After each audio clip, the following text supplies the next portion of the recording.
Bonsoir à toutes, j'espère que vous allez bien et j'espère que vous avancez un petit peu dans notre projet de la minute engagée. J'espère que ça va, le cadre va bien, voilà, je suis au calme moi là pour vous parler et pour vous faire, j'espère, cet audio. Je vais essayer, c'est la première fois que je vais le faire un peu plus long, je ne sais pas encore comment je vais vous l'envoyer. Donc, Bisata Dishmaya, avec l'aide de Dieu, je vais y arriver. Mais je devais vous faire ce petit audio parce que cette petite vidéo qui va complémenter les 2 audios de la semaine, donc que vous avez déjà reçus.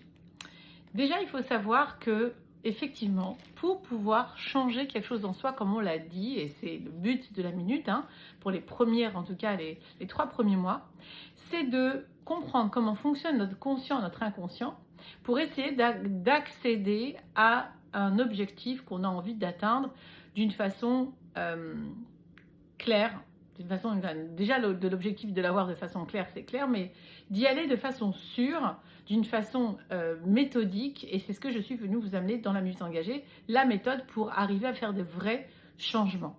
Il faut comprendre qu'on est né avec une personnalité, on est né comme ça, il y a des enfants plus nerveux que d'autres, il y a des enfants plus calmes, on est avec notre réparation qui est dans notre âme, mais nous avons toute la vie justement pour changer les midotes qui ne nous conviennent pas, les midotes qui ne sont pas bonnes pour nous à garder. C'est bien ça le but d'un homme sur terre. D'ailleurs, nous les femmes, on n'est vraiment pas venus sur terre pour faire la mitzvah de se marier ou d'avoir des enfants. C'est plutôt pour l'homme, on est venu aider l'homme à faire cela. Nous sommes venus, vraiment, le but quand je suis madrichat kala, donc quand je forme une mariée au mariage, et quand elle me dit, je lui dis, mais pourquoi tu te maries? Elle me dit, oui, parce que je l'aime, parce que je fondais un foyer juif, etc. C'est très bien, mais ce n'est pas ta mitzvah. En vérité, ce qu'il faut qu'elle ait en tête, c'est surtout que ça va être le travail des midotes, c'est-à-dire qu'elle va devoir, parce qu'elle va se rencontrer, parce que tu te rencontres devant ton mari, c'est là que tu es en face de toi-même en fait, et c'est là qu'on va te faire voir ce qui ne va pas chez toi. C'est pour ça qu'il ne devrait pas avoir de divorce, parce qu'une personne qui se prend en charge par rapport à l'autre, va travailler sur elle, ses midotes, et ne va pas imbriquer l'autre dans ses problèmes personnels qu'elle verra obligatoirement dans son conjoint, dans sa belle-mère, dans son ami. Pour cela, il faut en être conscient. On ne parle pas maintenant de problèmes graves et des gens toxiques et problématiques, et même des pervers narcissiques. Ça, et c'est des malades, des fois il y a des maladies mentales que l'on ne voit pas comme ça. Et ça, c'est un spécialiste de mettre un nom dessus. Je parle de personnes qui vivent donc d'une façon normale, des gens qui sont assez équilibrés, plus ou moins, parce qu'il n'y a pas beaucoup de gens très équilibrés, mais quand même il y en a. Donc des personnes équilibrées, ou plus ou moins, ou qui cherchent en tout cas une harmonie, un équilibre, et qui sont bien en eux, mais qui ne trouvent pas de calme intérieur avec leur conjoint. En général, c'est parce qu'elles n'ont pas travaillé quelque chose en elles. Donc si tu es dans cet état de... dans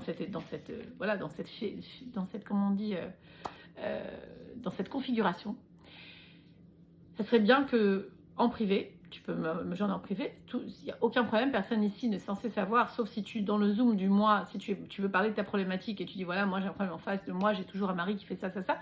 Il y a des choses qui ne t'appartiennent pas évidemment, et ces choses-là en général elles ne te touchent pas tant que ça, mais si quelque chose te touche, alors on ne parle pas encore une fois de déviance, de choses qui ne sont pas les choses à faire, on parle de choses qui sont de l'ordre des midotes, et pour ça, ça veut dire qu'il y a quelque chose à changer chez toi. On va voir comment ça marche. Donc pour obtenir quelque chose de nouveau dans ta vie, donc pour avoir un changement, il faut devenir une nouvelle personne. Donc tu es né avec ta personnalité, comme je l'ai dit, mais tu dois avoir une autre personnalité. C'est un peu bizarre, mais c'est que comme ça que ça peut faire un vrai changement. Ta personnalité, on a dit que c'est ta façon de percevoir la réalité. On le verra mieux dans l'énéagramme, comment on est né, parce que l'énéagramme, c'est dans le deuxième semestre, c'est-à-dire que le deuxième trimestre, pardon. Comment je suis née, quelle est ma personnalité de base, et là où je serai le mieux pour moi dans la configuration que Dieu m'a donnée quand je suis née, comment je pourrais arriver à être au top de moi-même, en fait, à être au niveau supérieur. Pour ça, donc, comment on fait, quand on est en train d'en parler justement depuis quelques semaines, c'est qu'il va falloir changer plein de choses. Je vous ai envoyé, je crois, je l'ai en face de moi, donc je vais vous le faire en photo tout à l'heure. Mais c'est quelque chose que je vous ai donné, je crois, à noter au début du séminaire. C'est garde tes pensées, car elles deviendront ne bouge pas tout de suite, je vais le sortir pour être sûr de ce que je te dis. Voilà. C'est du direct, tout va bien. Yes, oui, là. Alors, garde tes pensées, car tes pensées deviendront tes paroles. Garde tes paroles, car elles deviendront ton comportement. On parle bien sûr de pensées positives et de paroles positives. Hein. Les pensées et les paroles négatives, on les enlève. On parle de pensées. Garde tes pensées, ça veut dire fais attention à tes pensées, car elles deviendront tes paroles. Garde tes paroles, car elles deviendront ton comportement. Garde ton comportement positif, car il deviendra tes habitudes. Garde tes habitudes positives, car elles deviendront tes valeurs. Et garde tes valeurs, car elles deviendront ton destin. Donc en fait, ça c'est le Talmud qui nous dit ça. Donc il faut savoir que, tu vois que on te demande de garder les choses, on te demande de faire attention aux choses. Ce qui est comme si que, tu sais, la plupart des gens, tu leur poses des questions, ils disent mais moi je ne peux pas me contrôler, c'est trop dur pour moi, c'est pas ma faute, je pense comme ça, et puis toute ma famille elle pense comme ça. Puis tu parles d'une façon que, bah oui, mais tu as l'impression que c'est comme ça quoi, il faut pouvoir critiquer, parce que si je critique pas, ça veut dire que j'ai pas d'opinion, si j'ai pas d'opinion, c'est que je suis un faible. Il y a plein de croyances comme ça qui font qu'en fait on s'auto-détruit quelque part au fur et à mesure. On ne se s'honore pas, on ne se donne pas de respect, on ne respecte pas les autres, etc. C'est dommage et c'est des choses à vraiment prendre conscience pour pouvoir changer. Parce que quelqu'un qui, par exemple, est vulgaire quand elle parle et qu'elle ne va pas supporter la vulgarité d'ailleurs chez l'autre, parce qu'elle ne va pas se rendre compte de sa vulgarité à elle, on va lui faire voir chez quelqu'un d'autre, et que pour elle, de dire certains gros mots, ben c'est normal, ça rentre dans... C'est pas ça la vulgarité, mais elle ne sait pas qu'elle est vulgaire, et elle va dire de l'autre qu'elle est vulgaire. C'est un exemple, hein. Eh bien, on va donc lui envoyer ça à rectifier chez elle à partir du moment où on va le voir chez l'autre. Bon, c'est pas tout à fait comme ça, le miroir, c'est pas du 100% ce que je vous dis. On en parlera beaucoup plus profondément dans l'estime de soi. Mais en général, on est très agacé par un côté de... Quand il y a quelque chose qui m'agace beaucoup chez l'autre, c'est que ça résonne en moi. Mais ce n'est pas toujours dans le même domaine de vie. Mais là, on parle de quelque chose de simple. Voilà, bon, je ne vois pas ma vulgarité. C'est l'autre qui va peut-être me faire... bouger en me disant mais non, en fin de compte, toi aussi ça t'arrive de dire des gros mots, même si tu penses que c'est pas vulgaire, eh bien quelque part selon voilà ce que ta conception profonde des choses, ça l'est quand même, et que tu as pris comme une façon de parler. Alors garde tes paroles, parce que même une parole Shalom, qui te semblerait c'est une parole, elle devient une réalité, elle va devenir ton destin en fin de compte. Donc tu peux créer, donc avec la pensée, c'est ce qu'on était vraiment là-dessus depuis le début, créer avec les paroles et bien sûr créer avec les actions, et tu vas être donc toi-même, tu vas porter ta vie dans les mains et tu vas cesser de responsabiliser les autres de ton chagrin, de ton manquement, de tes peurs, car tu as entre tes mains ta façon, le pouvoir de changer tout ça. Et c'est pour ça que si tu veux vraiment changer, tu sais que tu dois devenir quelqu'un d'autre par rapport à ce sujet. Alors, où on voit dans notre histoire, maintenant on va venir à un côté un peu plus spirituel, comment les femmes, elles ont cette force de faire les changements. C'est pas pour rien qu'on est des guerrières de la lumière, parce que si on a en nous cette force que Dieu nous a donnée, de pouvoir réveiller en nous cette lumière intérieure justement, cette flamme, beaucoup plus de femmes spirituelles que d'hommes si vous voulez voir. La femme, elle est plus proche de Dieu. C'est pour ça qu'on n'a pas autant de mitzvot à faire. Eh bien, d'où ça vient? Dans l'histoire, par exemple, la première fois, on a vu des vrais changements qui ont été faits. C'est par les femmes juives en Égypte. Les Hébreux, on les appelait, d'accord. Qu'est-ce qui se fait passer? Et à un moment donné, ça a été nécessaire de faire un changement. Il fallait faire ce changement. C'était plus viable. Puisque de toute façon, on était tous voués à rester esclaves. Il fallait changer. Mais ce n'était pas facile d'accepter l'idée de passer de l'esclavage à la liberté. Même si ça semble magnifique. Donc, pense à ton esclavage. Maintenant, quand je dis ça, je parle pour toi. Pense à ton esclavage intérieur. Là où tu es esclave de ton yetzer. Là où tu ne t'honores pas. Là où tu as des peurs. Là où tu es en colère. Je parle de cet esclavage-là. Cet endroit de toi que tu penses que tu n'as pas de contrôle. D'accord? Pour l'instant, pense-y, on retient. Comment tu vas pouvoir penser qu'un jour tu peux te libérer de ça? Quoi, ma jalousie, je peux me libérer, mon vide intérieur. Très souvent, les filles, on a ce vide intérieur. Oui, tu peux t'en libérer. Alors, c'est comment passer de l'esclavage à la liberté. Ça, c'est vraiment au niveau de l'Égypte. On va voir le parallèle avec nous.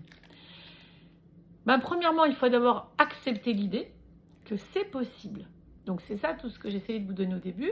C'est oui, tu peux changer, c'est possible. Bon, maintenant, si tu t'es inscrite à la minute engagée, c'est que tu me fais un peu confiance.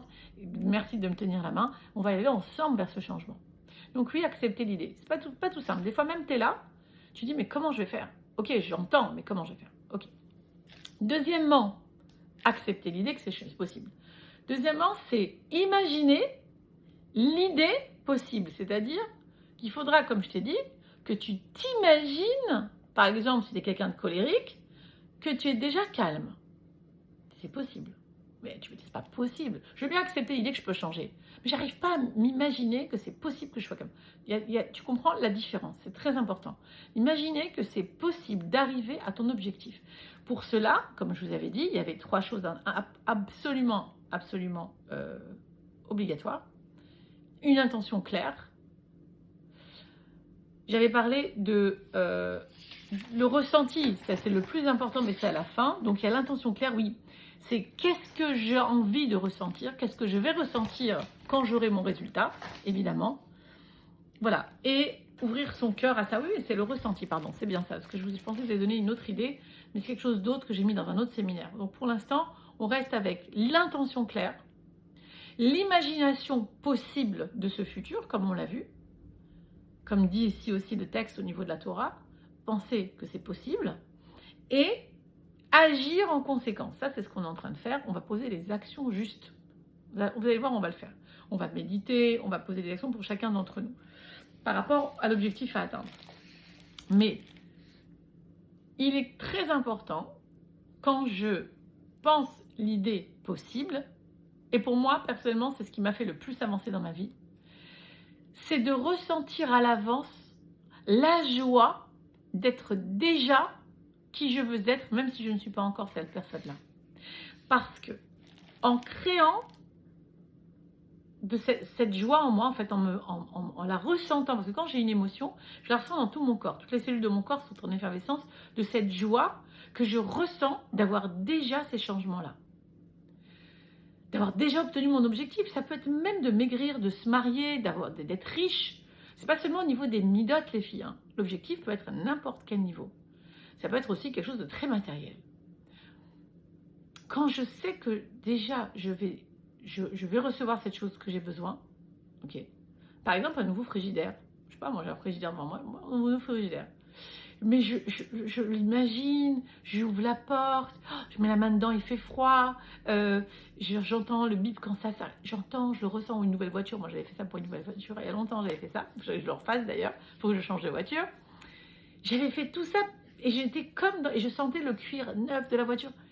Et je ressentais la joie d'avoir déjà ce que j'ai besoin.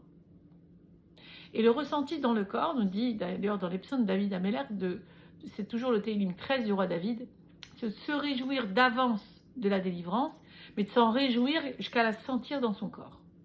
Et cela fait attirer à nous, alors la neuroscience appelle ça un champ quantique, ou la physique quantique, pardon, le champ quantique, un champ d'énergie autour de nous, qui fait que il n'y a plus d'espace-temps, comme je vous en ai parlé aussi dans le point zéro, et que comme je ne suis plus du tout tenue par le temps, puisque en fait le temps je le fais venir à moi tout de suite, dans le temps présent, je sens maintenant cette joie comme si c'était le futur, donc en fait ce futur arrive maintenant vers moi.